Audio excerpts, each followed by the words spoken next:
Hi, it's Dr. Riggleman today, and we're in the kitchen. We are going to be making some kale chips. Patients always are asking me what sort of snack can I have that is nutritious, but yet isn't going to go completely off my diet regimen. So there's a few things you need to be able to make these kale chips today. A food processor. You need something to be able to blend this up. It could be a blender. I have a KitchenAid food processor today. You are going to need a dehydrator to actually dehydrate the chips. I have an Excalibur. You can get a generic dehydrator at Bed Bath & Beyond, Walmart. Just a really simple one to be able to dehydrate it. You can do them in the oven, although I don't recommend it just due to the fact that you can't get the oven low enough to be able to preserve the enzymes. Once you start getting above 105 degrees, then you start to destroy the nutrients and the density of the enzymes in the actual kale itself. So we want to preserve all that stuff because that's the good stuff. So if you can get a dehydrator, that would be best. Okay, so first we're going to start with, what I've done is I have taken a cup of cashews and I have soaked them for about 4 hours. Soaking the cashews is going to get rid of some of the phytates in them and make them less irritating to the digestive lining, because sometimes nuts can be irritating. So I've soaked them and then I've rinsed them and drained them well. And I'm just going to go ahead and pour those right into my food processor. And we're going to blend those up until they are fairly smooth.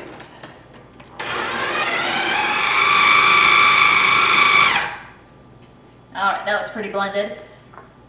Next, we are going to be adding about 4 sun-dried tomatoes. So what I've got here is I've got an organic sun-dried aroma tomato in olive oil. I got this at Martin's in the organic aisle. So I got about 4 of the tomatoes. They shrink down pretty small once they become dehydrated. So you're going to take 4 of those and you're just going ahead and put those in there. I have 2 things of garlic. And then I have about a tablespoon of fresh ginger that's just been peeled and chopped roughly. The food processor will be able to blend that up a lot better, so you don't have to worry about chopping them up. So I'm going to go throw those 2 things in here and then blend it all up again.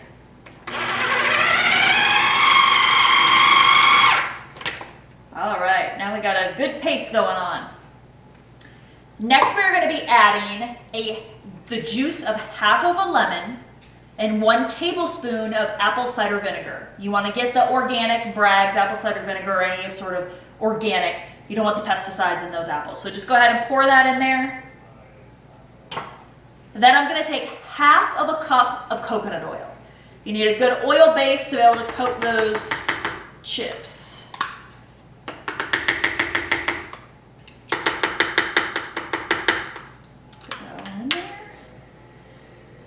And then I'm going to take about a cup of fresh herbs. And it can be any sort of herbs. Right now I've got a tower garden that's just full of herbs. And I've got rosemary, I've got basil, I've got parsley, and some fresh dill. So I'm just doing a combination of all those herbs. No need to chop them up. Food processor will do all that for you. So I'm just going to throw those all in there. That gives it a good herb taste. I'm also going to put a little bit of salt in here, maybe just a little pinch here. The lemon juice that we put in there and the apple cider vinegar is going to help to take the bitterness away from the kale itself, because that often is, people complain about kale is that it can be pretty bitter. So that's going to actually kind of counteract some of that. And then you've got the coconut oil that's got a little bit of sweetness in there. So let's blend this all up.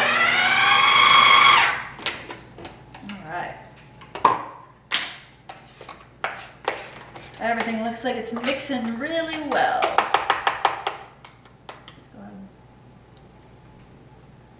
Yeah, definitely tasting good. Next, I'm going to put 1/4 of a cup of nutritional yeast. So I use Premier Research nutritional flakes. This has been shown so it doesn't increase candida overgrowth or any sort of bacterial overgrowth, which most nutritional yeast can do. Since it is a yeast, you want to be careful with that. It gives it a nice cheesy taste, where we're often trying to avoid gluten and dairy and soy. Parmesan cheese is often a big component to most kale chips, so we want to replace that with this to give it a kind of a cheesy taste to it. Combine that with the dill and all the other herbs and you have a really good base. So just go ahead and throw that down in there. We'll blend that all up. All right, so we have a nice thick base.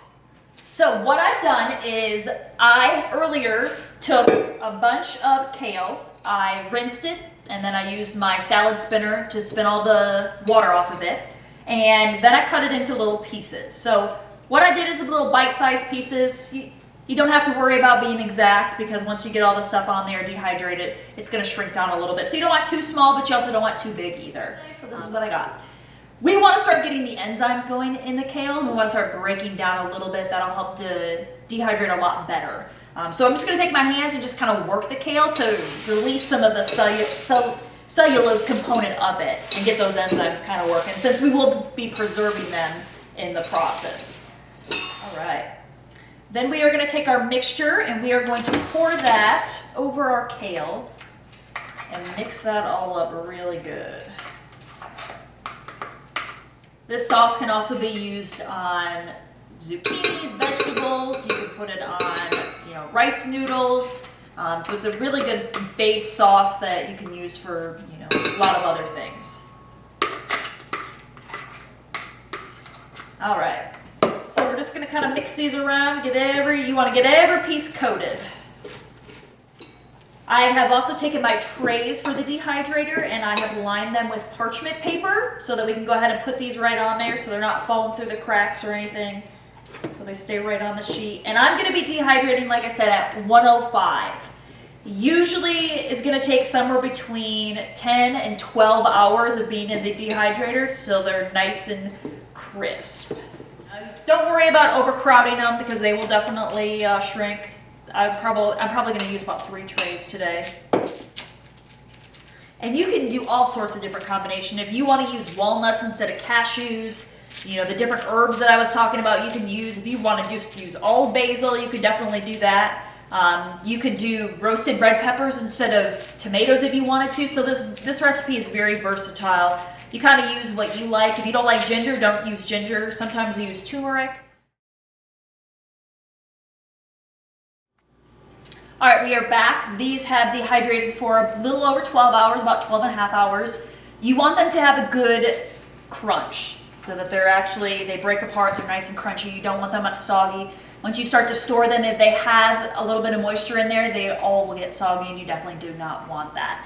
So the best way to store these is going to be in a glass container. You definitely don't want plastics. You don't want plastics and chemicals leaching into your wonderfully nutritious kale chips. So storing them in glass containers is going to be preferred. And you can store them for up to about a week or so in the fridge. Well, I hope you enjoyed this video. For some of you who are looking for a better nutritious snack instead of the carb-filled chips, this is definitely a good nutritious snack for you that has the enzymes preserved, and that's key. You're getting the nutritious kale that has been preserved with the crunch. So, hope you enjoyed. If you have any comments, you can post them. And you know somebody who would like to make kale chips, please share this video. Thanks.